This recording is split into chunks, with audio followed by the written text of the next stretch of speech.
Perfect 1 kilo chocolate cake करणार आहे. तर रेसिपीला सुरुवात करू. हे 500 ग्रॅम प्रेमिक्स घेतलेले, रेडीमेडच प्रेमिक्स घेतलेले. आता हे मध्ये थोडं थोडं पाणी टाकून एकत्र असं मिक्स करून घ्यायचं, चांगलं फेटून घ्यायचं. पाणी थोडं थोडं टाकायचं, एकदम पाणी टाकायचं नाही, कारण एकदम जर पाणी टाकलं तर आपल्याला अंदाज येत नाही. त्यामुळे कोणत्या प्रेमिक्सला कमी पाणी लागतं, कोणत्या प्रेमिक्सला जास्त पाणी लागते. पूर्ण फेटून झालं की त्यामध्ये चॉकलेट एसेन्स टाकायचं, 2-3 ड्रॉप टाकायचे, जास्त वापरायचं नाही हे. आणि आपल्या कॅटलीमध्ये जी पळी असते ती पळीनं 2 पळ्या तेल टाकायचं, चांगलं हे एकत्र मिक्स करून घ्यायचं. हे मिक्स करून झालं की लगेच आपल्याला बेक करायचं ठेवायचा. हे बेकिंगचं भांडं पहिलेच तयार करून ठेवायचं, त्याला बटर पेपर तेल लावून ग्रीस करून ठेवायचं. असं केल्यामुळे आपला केक खाली चिटकत नाही आहे. आणि पूर्ण एकसारखा करून घ्यायचा आणि मग त्याला टॅप करायचं 3 ते 4 वेळेस. टॅप केल्यामुळं काय हवा वगैरे काय असले केकमध्ये तर पूर्ण बाहेर निघून जाते, केक छान असा बेक होतोय. आणि गॅसचं जे मोठं बर्नर आहे ना त्याच्यावरच बेक करायचं, पण एकदम लो गॅसवरतीच बेक करायचे 45 मिनिटापर्यंत. आणि तोपर्यंत झाकण अजिबात उघडायचं नाही. झाकण जर उघडलं तर आपल्या केकला असा मध्ये खड्डा पडतोय. 45 मिनिटानंतर झाकून उघडून बघायचं, त्यामध्ये चाकू किंवा टूथपीक घालायचं. छान आपला असा केक बेक झालेला आहे. हे क्रीम घेतलेली, ट्रॉपलाइट कंपनीची क्रीम घेतलेली. अशी लो क्रीम अजिबात घ्यायची, जशी कंपनी क्रीम घ्यायची. 450 ग्रॅम क्रीम घेणार आहे. क्रीम अशी लिक्विडमध्ये पाहिजे. आपल्याला ज्यावेळेस केक करायला त्यावेळेस फ्रीजरच्या बाहेर 1 तास काढून ठेवायची आणि अशी लिक्विडमध्येच घ्यायची. असे मग त्यामध्ये बर्फात तुकडे बिकडे नसायला पाहिजे. आणि हे आपण आता तो पहिलं चॉकलेट गनाश करून घ्यायचं आहे. 50 ग्रॅम डार्क कॉम्पाऊंड घेतलेलं आहे.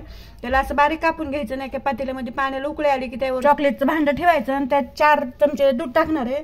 तुम्ही दुधाने पण गनाश करू शकता, पाण्याने पण गनाश करू शकता. एकदम लिक्विड फॉर्मवरती आलं की त्याला थंड करून घ्यायचं, कारण आपल्याला हे क्रीममध्ये वापरायचं आहे, त्यामुळे थंडच वापरायचं असते गनाश. आणि क्रीम फेटून घेऊ, आपल्या गनाश थंड होतोय तोपर्यंत. क्रीम चांगली फेटून झाली की त्यामध्ये गनाश टाकून घेणार आहे. तर गनाश टाकले की 2च मिनिटासाठी फेटून घ्यायचं, पूर्ण गनाश एकत्र होईपर्यंत. बघा असं टोक जर आलं तर आपली क्रीम चांगली फेटली म्हणायचं. असं जर समजत नसेल तर क्रीमचं भांडं उलटं करून बघायचं. क्रीम जर खाली पडली नाही तर छान अशी क्रीम झालेली. क्रीम फेटून झाली की लगेच फ्रीजमध्ये ठेवायची, बाहेर ठेवायचं नाही. गरमीमुळे क्रीम लगेच मेल्ट होती. आणि हे बेस आपला चांगला थंड झालेला आहे. आता हे लेअर करून घ्यायचं. थंड झाल्यावरच टीमच्या बाहेर काढायचा. हे चाकून असे खाचे मारून घ्यायचे, एकसारखे लेअर 3 करून घेणार. त्याचे 3 लेअर होते तर.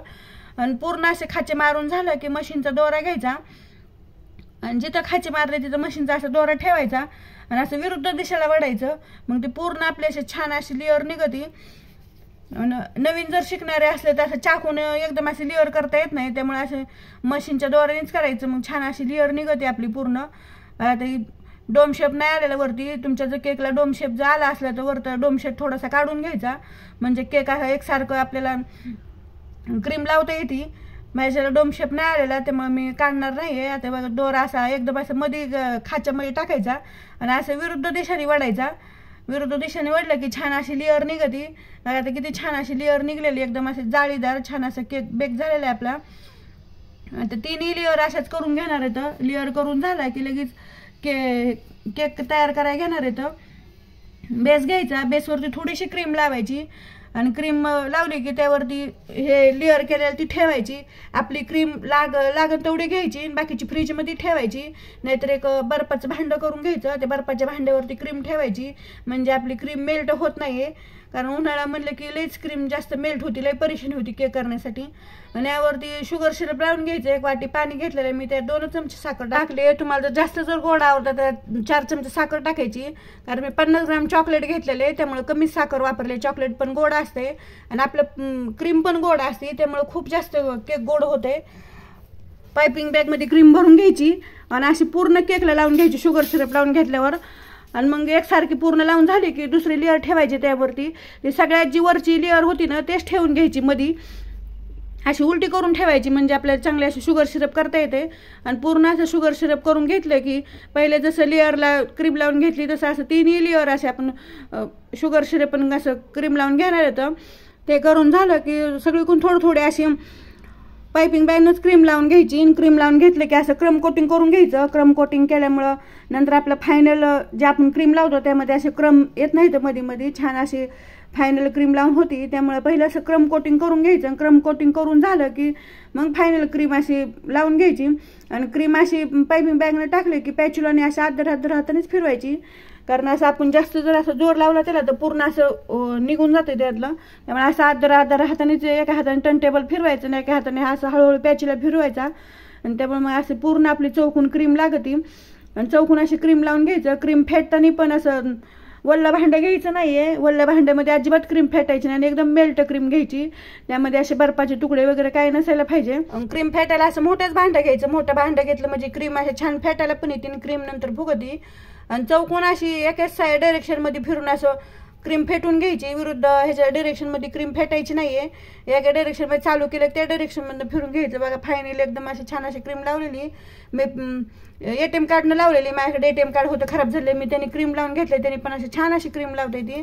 जिगजॅगचं स्क्रॅपर घेतलेलं आहे. एका हाताने हळूहळू टर्न टेबल फिरवायचं आणि एका हाताने असं स्क्रॅपर फिरवायचं. मग छान अशी आपली साईडने डिझाईन होती. आणि गणास 2 चमचे ठेवलेले मागाशी आपण जे गणास करून घेतलेलं होतं त्याला पायपिंग बॅग मध्ये टाकायचं. पायपिंग बॅगला असं बारीक बोळ पाडायचं आणि असे साईडने ड्रॉप टाकून घ्यायचे. मग छान अशी आपली डिझाईन होती केकला.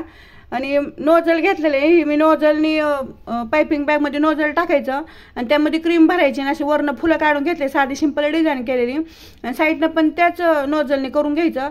आणि पूर्ण करून झालं की त्यावर असे शुगर बॉल टाकायचे. किती छान असतं. 1 किलोचा परफेक्ट मेजरमेंटचा केक तयार झालेला आहे. ही केक तयार झाला की लगेच कापायचं नाहीये. 5 ते 7 तासासाठी फ्रीजमध्ये ठेवायचं किंवा 1 रात्रभर ठेवायचं. ही माझी रेसिपी कशी वाटली कमेंटमध्ये नक्की सांगा. लाईक करा, शेअर करा आणि सबस्क्राईब करा.